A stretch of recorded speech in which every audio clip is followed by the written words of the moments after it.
Hi, and welcome back to another episode of 100 Ways to Overthink an Anime. No, actually, this is the Blerd of Anime. Welcome back to another Sunday morning service. So glad to have you here. I am your host, your pastor, your preacher, your message, whatever you want to call me, Black Star, here to talk a little bit more about an anime and dig deep into a message for this week. I hope you had a wonderful week. I hope that things went well for you. I hope that life is lifing in a good way. And if it's not, then F last week. We're going to this week and it's going to be even better. I'm putting that out there, putting all the good vibes out here for you. Now, when I first started this idea of a podcast and doing these messages weekly, I know that I want to give at least 1 week to an anime that's not on one of the big three, which is Crunchyroll, Netflix, and Hulu / Disney Plus.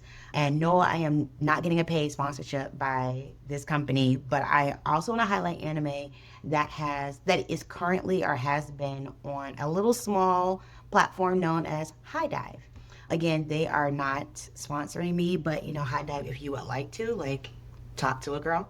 And for those who've been in the anime community for a little while, you may know or may have first heard of High Dive as that streaming platform that had all the ecchi, fan servicey anime. Like if you want to watch it uncut, if you wanted all the boobs and the butts, your male friends had a subscription to High Dive.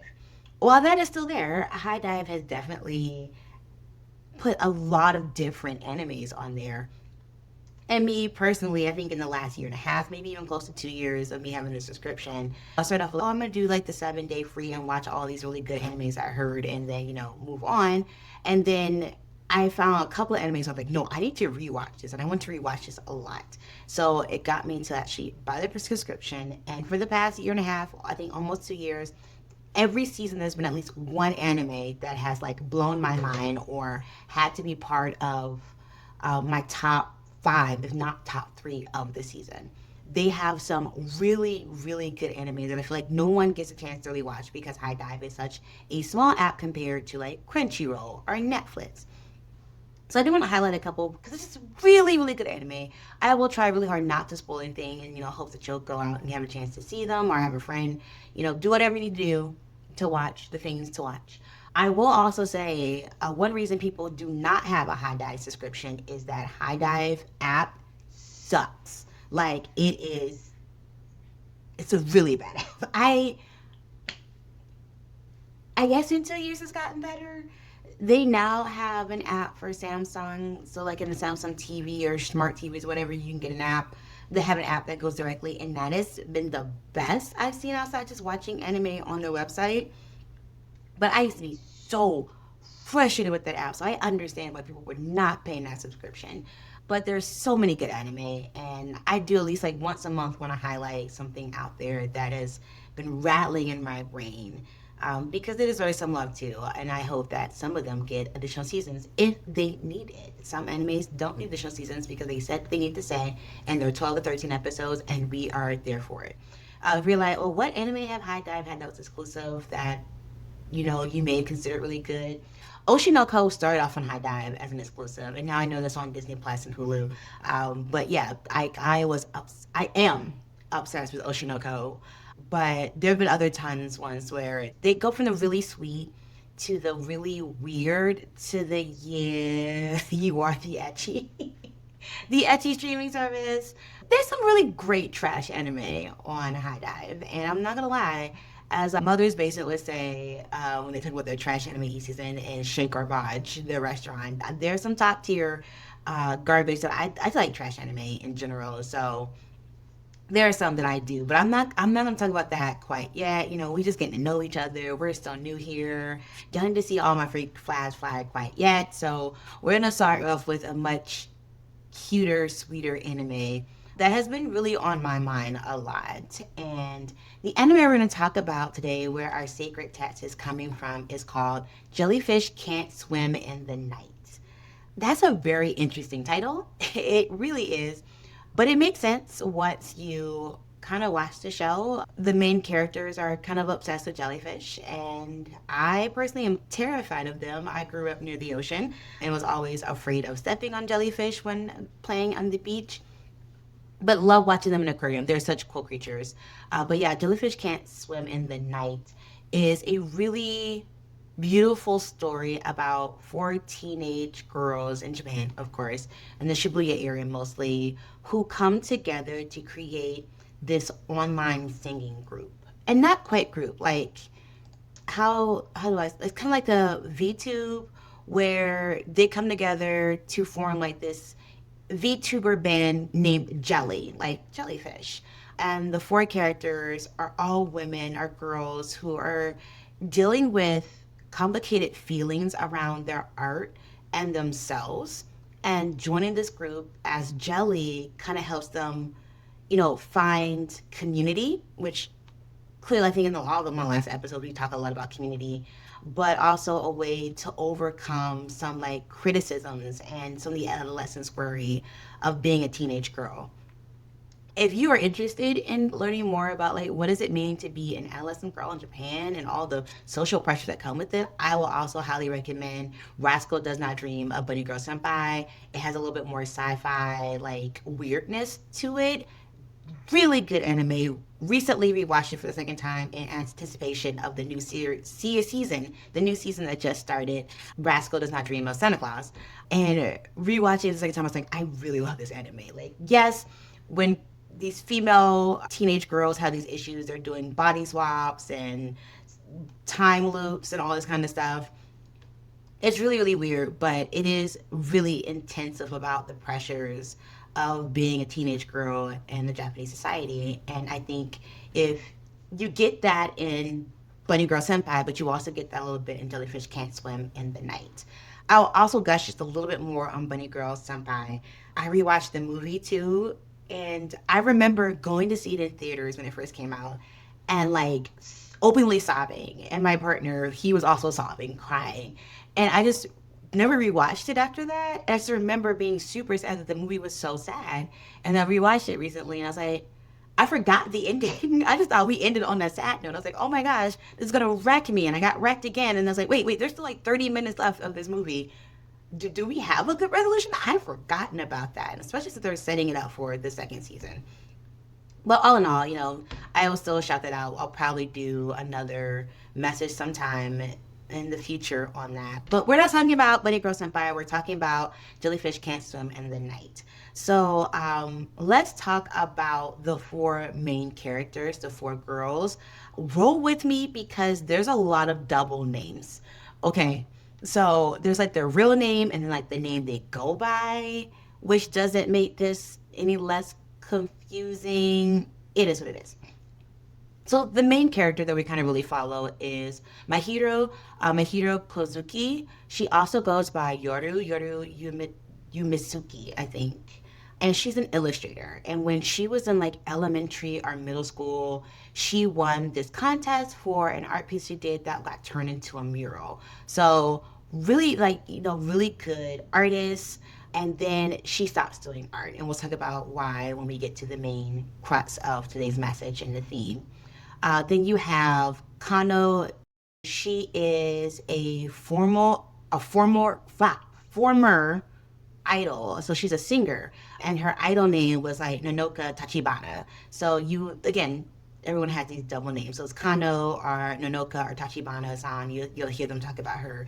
And she had to retire, so she is a disgraced idol who is now working as a cover singer.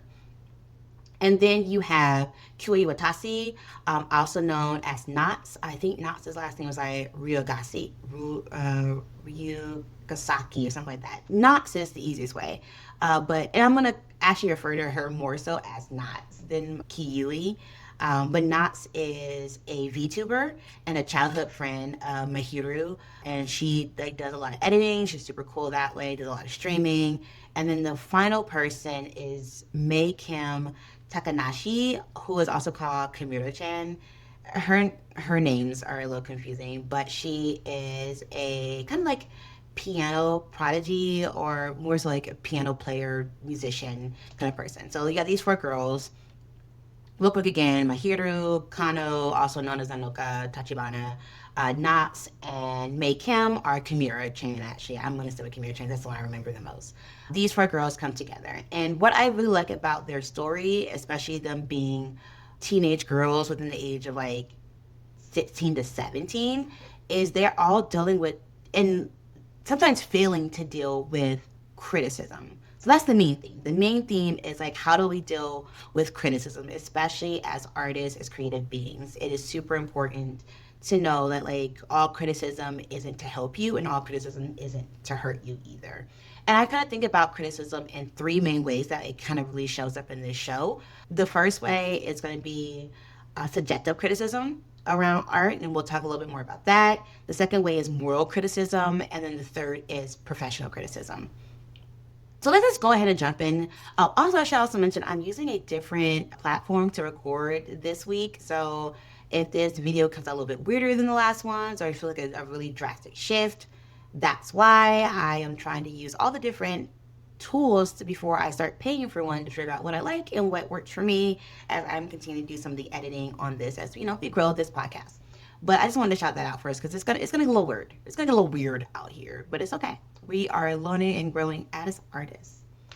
So as I mentioned before, there are three forms of criticism that I kind of want to talk about. And the first form is subjective criticism.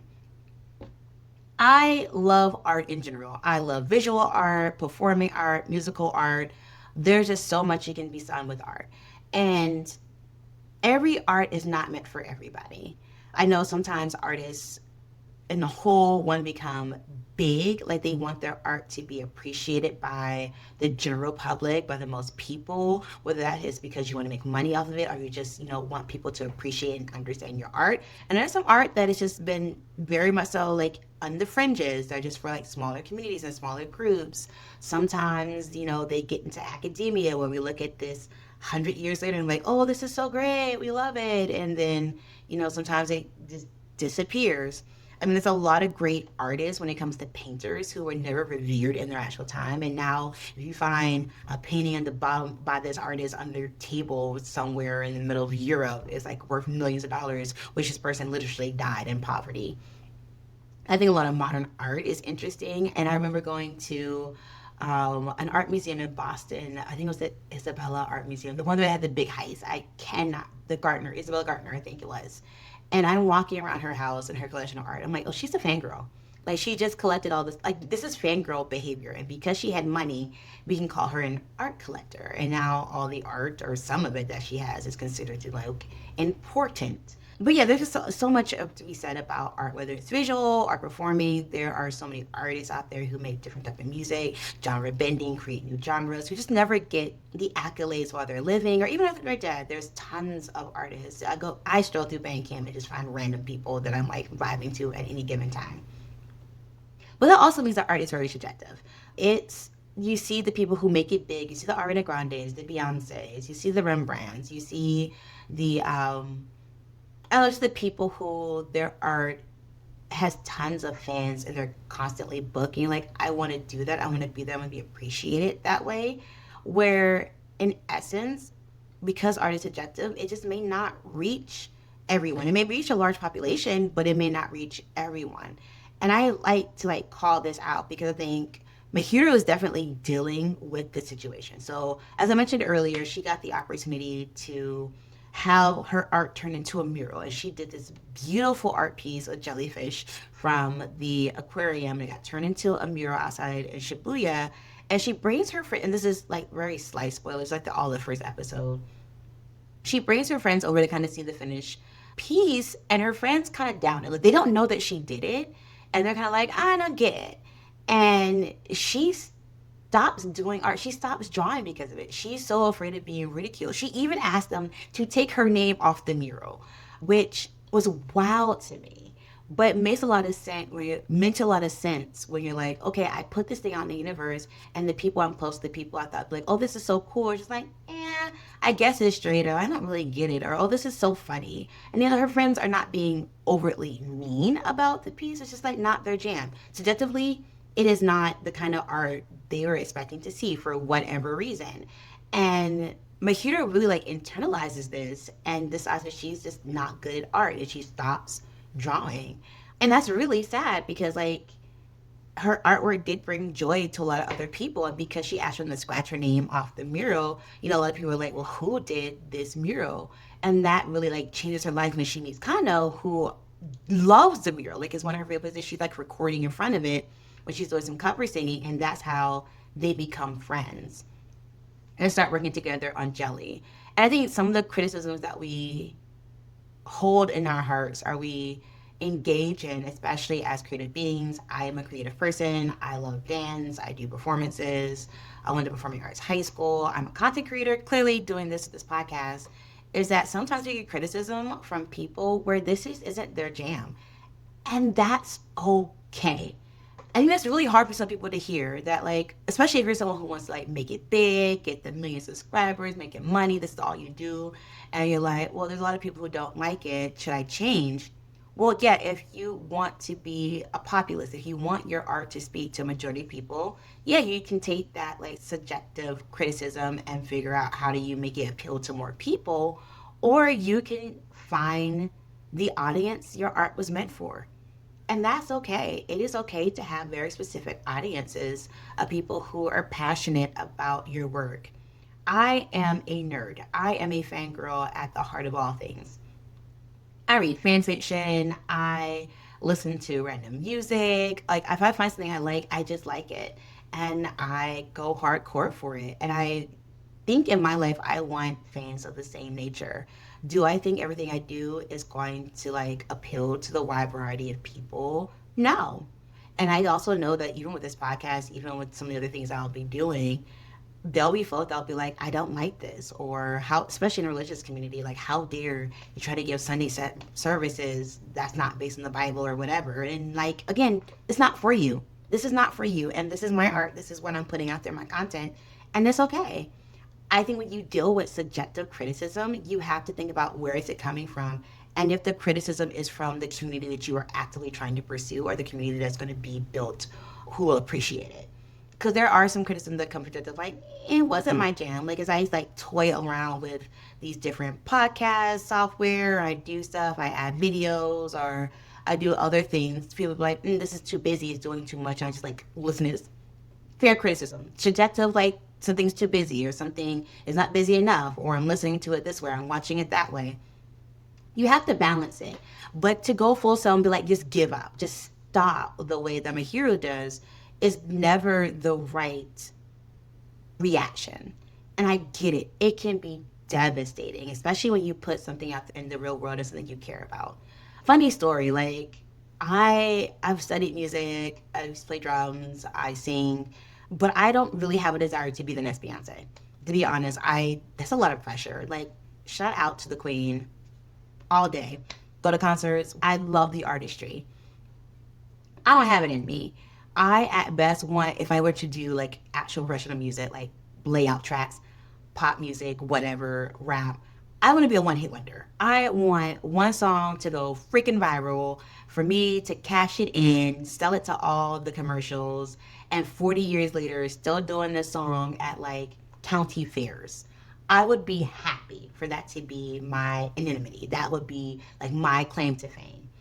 And I would use that money maybe to like find other art projects or other music that was closer to like what I wanted to do. And if I wanted to just be a one-hit wonder, I would use the AI algorithms. I would figure like what is it that everybody likes to listen to and do a spoof off that and be like, see, it worked. I think it's so funny when like series creators do a spoof song or a spoof album, like Tyler the Creator and like his whole album that was making fun of New York hip hop, and that becomes like the big thing they get known for. Like they blow up over it. And it's like, I've spent 8 minutes on this beat. This is a joke. Like, these are like not even my good rhymes. It's just like, I'm about to be whack. This is why I'm Hot by Mims was trying to make fun of the South. And that became his most popular, like, that became his one hit.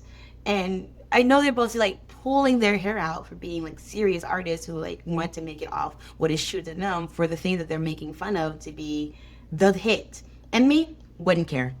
Wouldn't care at all. Like, give me my hit. Like, that kind of music is not the thing I'm serious about. But when it comes to other art forms, when it comes to like dance or burlesque or writing, I want to do a series of novels. I want to write for TV or movies. There's like I have all these ideas in my head that'd be really great media.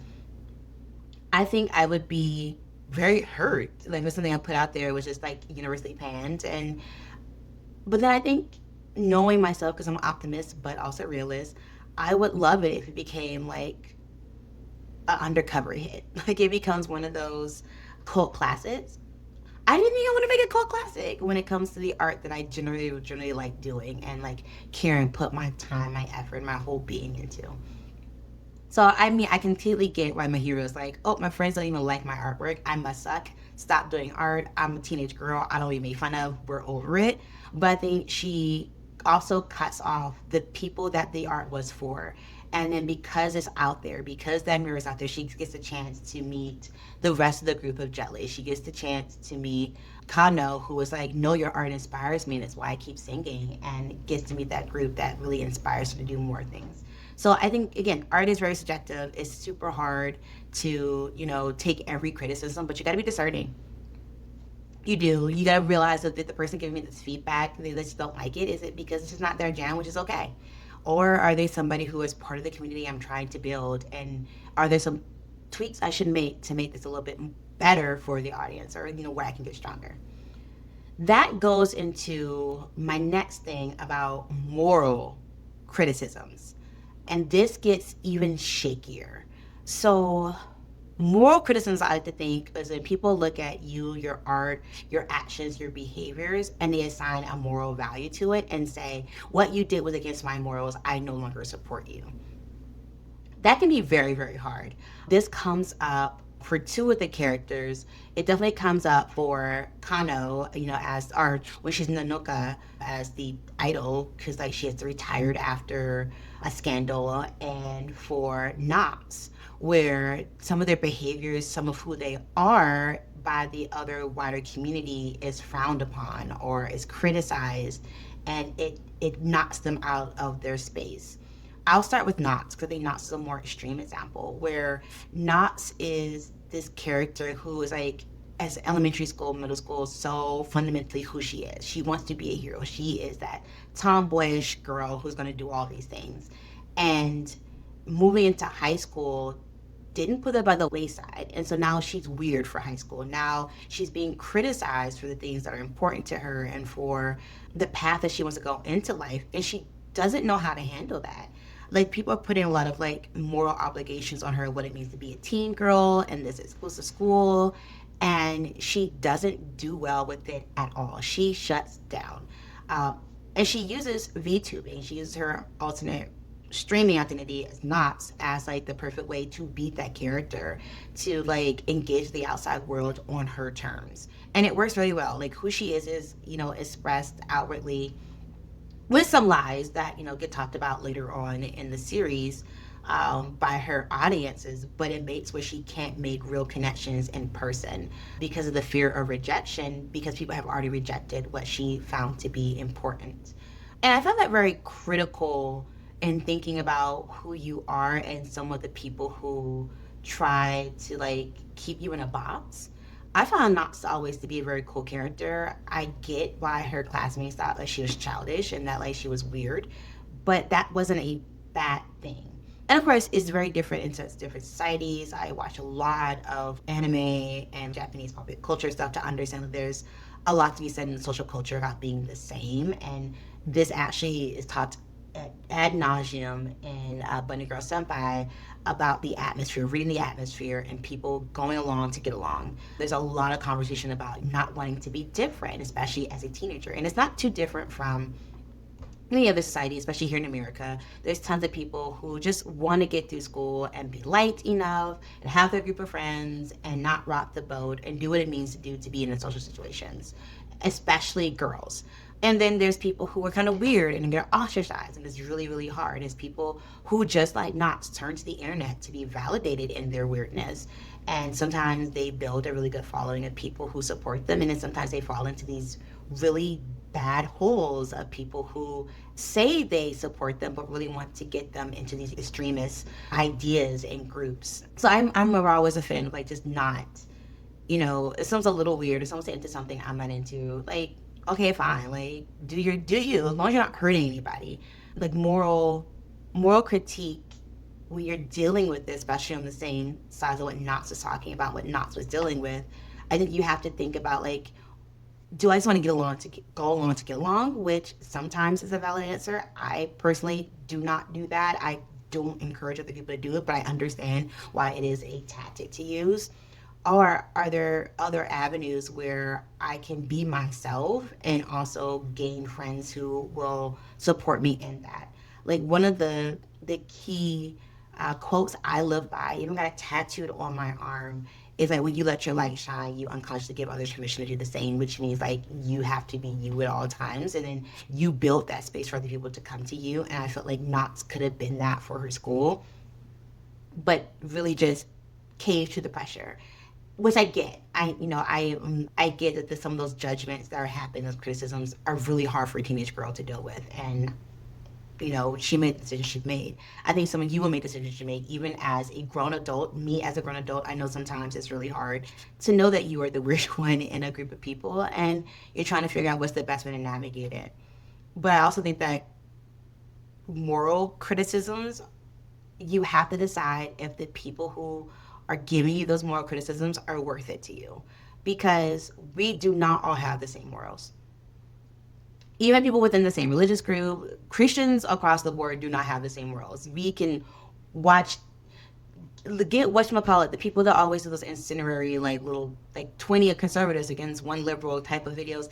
Get 20 Christians together and watch. They do not have the same morals. They do not believe in the same thing. And that's okay. But I think you have to like think about, do we have the same morals? Is this worth it? And like, for them to assume that we have the same morals and to judge me by that, I have to take that criticism with a grain of salt.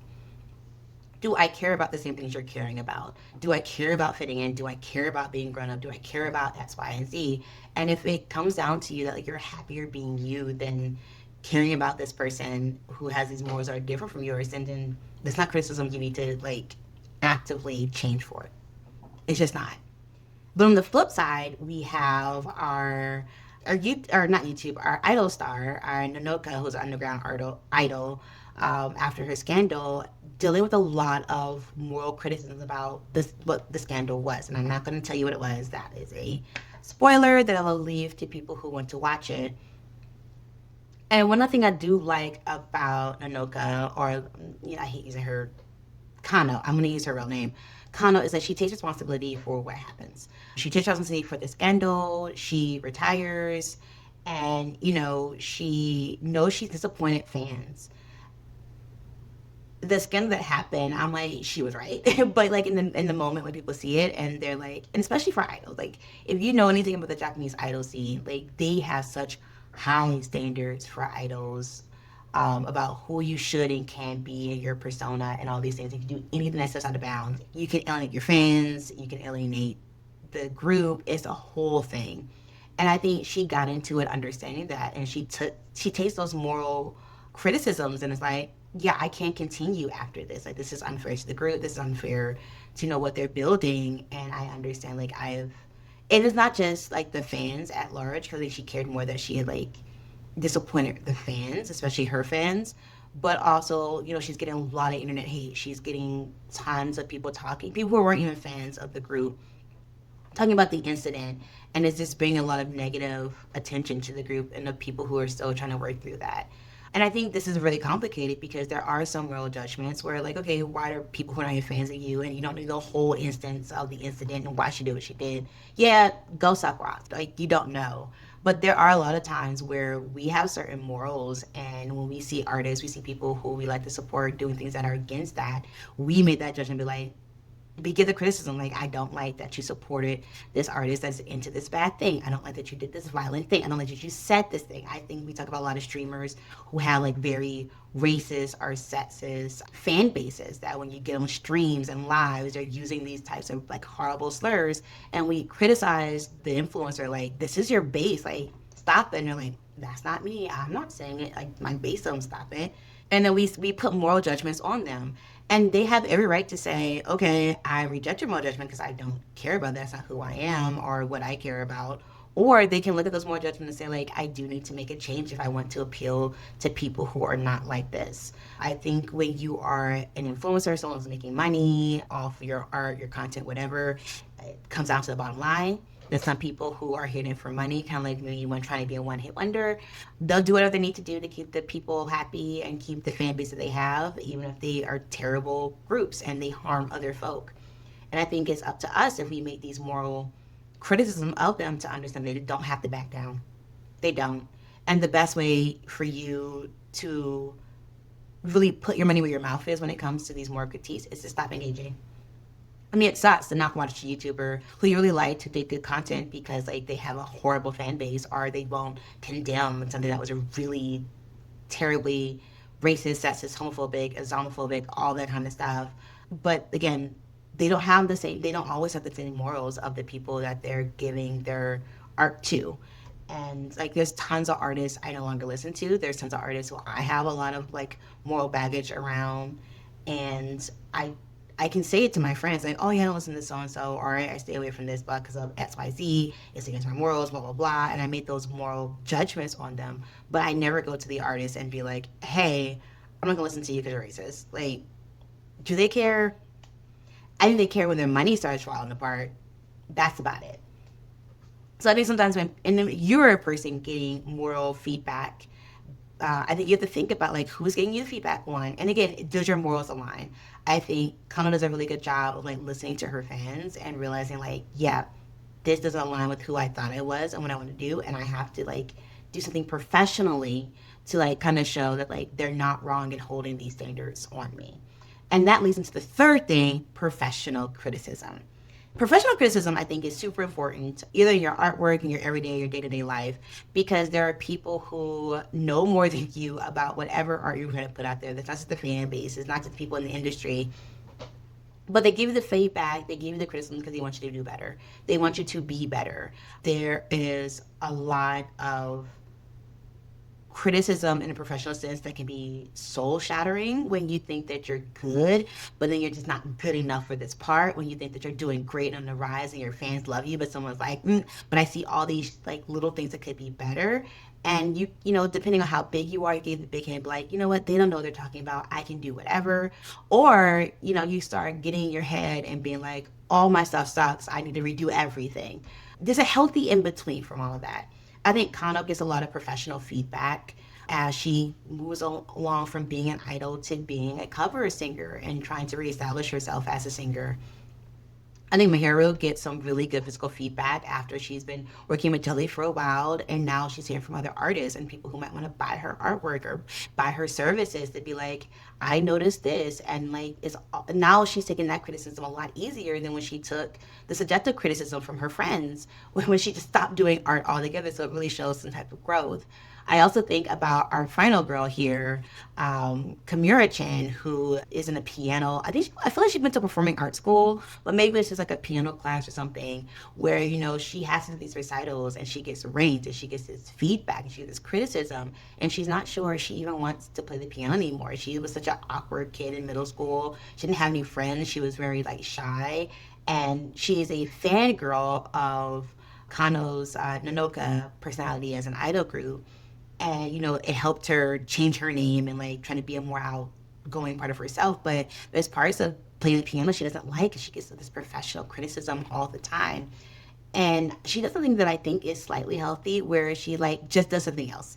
Now that she's composing with JELEE, it's like I'm doing something very different outside the box of what I am being trained to do in my piano classes and my school or whatever, and work with my favorite idol ever and be useful. And I think taking that like second shift to look at something differently was super helpful, and her being able to take professional criticism in other ways with her piano playing.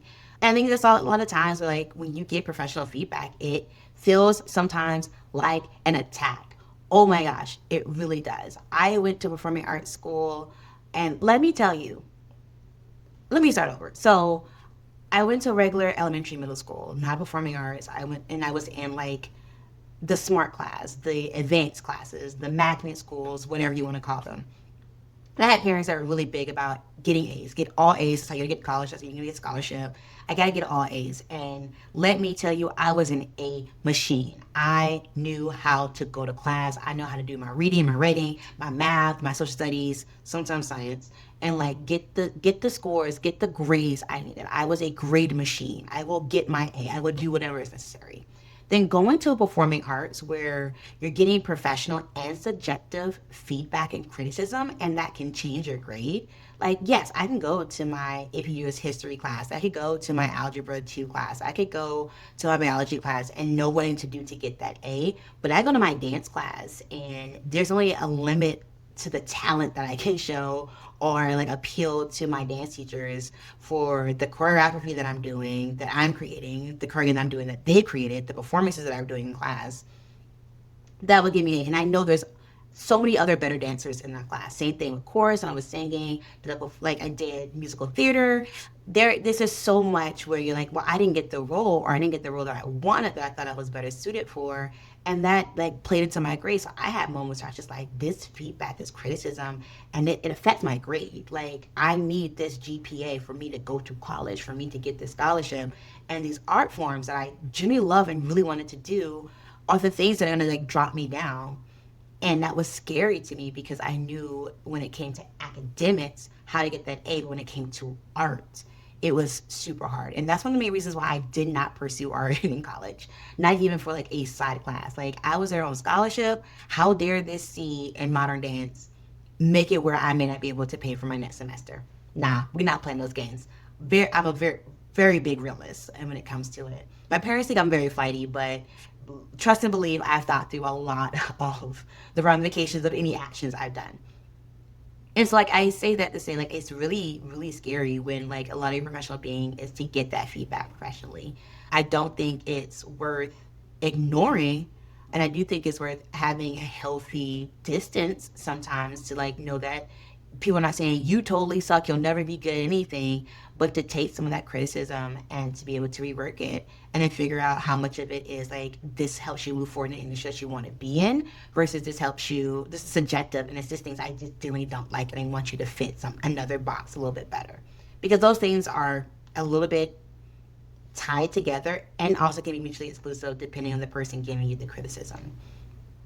Ultimately, what I love most about Jellyfish Can't Swim the Night is that like these four girls are coming together after having some major setbacks in their life when it comes to their artistry and in coming together to make a beautiful package.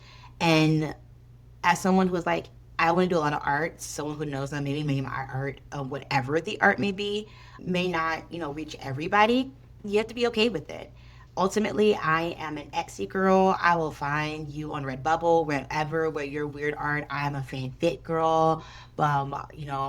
An archive of our own, AO3, is one of my favorite sites. I will find your obscure stuff. And before then, I was on FanficNet. I was on LiveJournal. Like, I am here for the smaller artists who may never make it big, but like, I'm here to leave you comments to let you know that your art is worth it. And if you engage in art that you enjoy, leave that artist comments because sometimes they are just waiting for someone to acknowledge that what they put out there was good enough for you. And that is important. I'm also someone who violently believes that there is no bad art unless you're hurting other people. And then we go back to the moral criticisms to like when you're doing work that engages in homophobia, sexism, racism, and you get called out, like, are you taking other people's art? Is a bad look, or your art hurts other people. I think a lot of times I do rail at comedians who I feel like punch down because that's easier to do than sometimes making a clever joke that like punches up and then getting their audience is like, yeah, that makes sense. Like, it doesn't to me. I also rail against groups or artists that steal artwork from other people or take aspects of it and pawn off of their own, especially for oppressed or marginalized groups. And so I try really, really hard to not support those artists.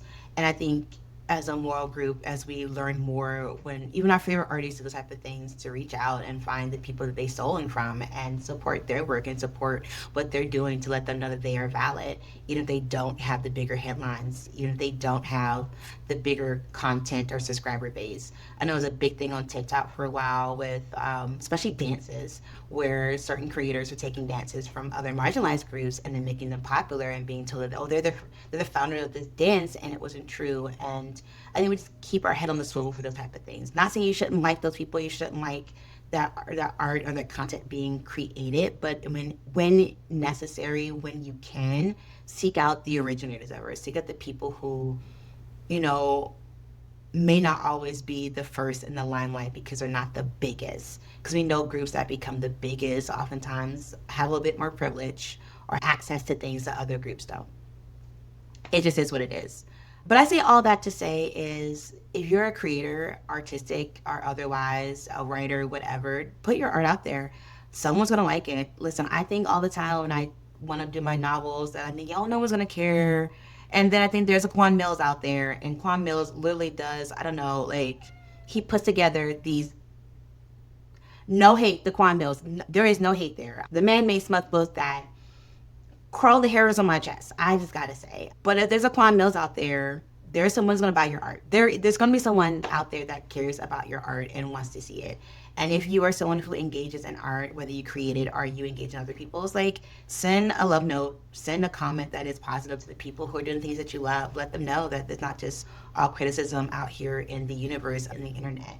Because now with the internet, we have an opportunity to get just dialed into so many different other groups and genres than we've ever had to. We had to go to a local bookstore and go to local art markets, which are valid. Please do support local art and local artists. I am obsessive about local bands in my area. I will stalk them, which I think they need the engagement. So I generally love to listen to live and local groups and local artists and utilize their artwork too. But yeah, just support. That's it. And thank you for another Sunday on our Bullshit of Anime. And I will see you in August. Bye. The Blerd Church of Anime podcast is produced by Black Star, aka Lauren Tillman, written by Lauren Tillman, and hosted by Lauren Tillman. Music created by EL47.